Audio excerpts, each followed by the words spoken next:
Booker. Ban him. Because it's a dangerous sport. Whatever they do and whatever they don't. But I'm having no opinion on it at all.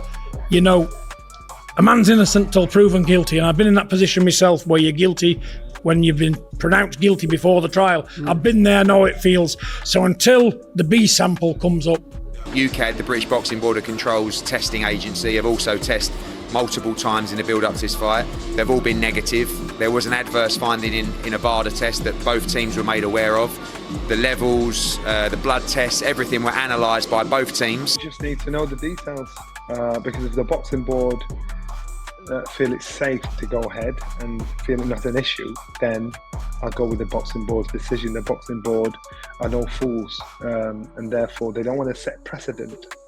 So I'm quite sure if the boxing board are letting the fight go ahead, then I trust the boxing board when it comes to that kind of thing, because remember, if anything bad happened, they will be liable on Saturday, but we need to talk with them and make them comfortable. Yes, we could use other commissions. It's not something we're looking to do. We want to move forward with the British Boxing Board of Control. Where are we with the whole B sample? When will we get some clarity on that? Not before the fight, but again, you know, with the British Boxing Board of Control, that's actually irrelevant in terms of their testing agencies.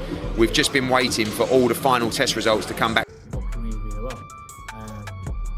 I'm happy with them.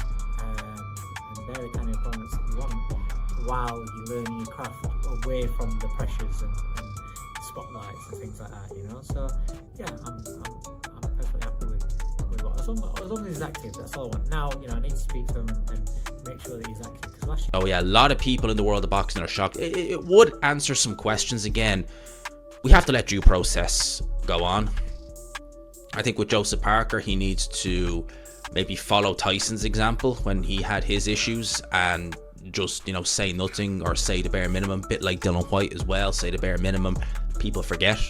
Ryan Garcia, people were... I think it was a miscalculation. I don't think it was a struggle. I think it was a miscalculation. So it's an expensive mistake that he's made. In regards to what you saw from both men at the end, what did you make of both of them? Did you feel like Chris looked drained, and did you feel like Conor? Can he give a sample and then a B sample, and they both come back positive for a banned substance? But I'm not going to lie, guys, you can take that confidence away from him within the first 3 minutes of the fight. And if you come out, start strong, put him a strong jab on him, you can get a reaction out of him, and you can diminish his hopes really quickly. I think Fabio will know himself. He only has to look at his face after most of the fights. You know, he's multiple. I think his defence has had to get better, or needed to get better. But I do think off the Hooney fight and the Parker fight, I'm seeing the development of Fabio Wardley as a boxer. I think he's improving in most departments, to be honest. So I think he has bridged that gap, whereas Daniel, I've always thought has got very... Daniel Dubois just failed a drug test 2 days before his biggest fight of the year. And the boxing world is absolutely losing their minds right now.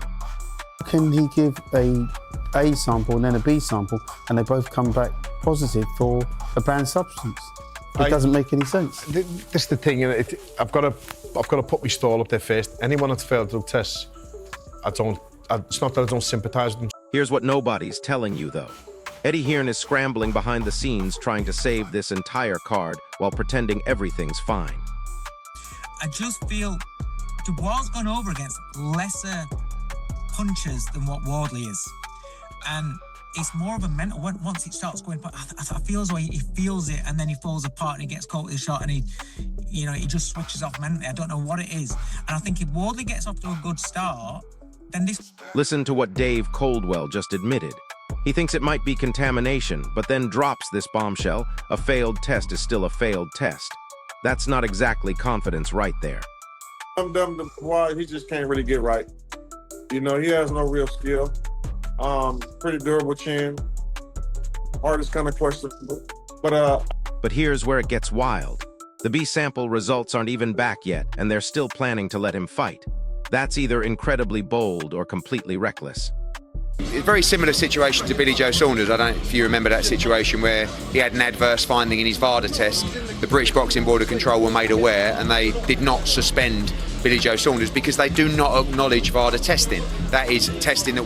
Liam Go tried explaining how traces stay in your system, but that doesn't change the reality.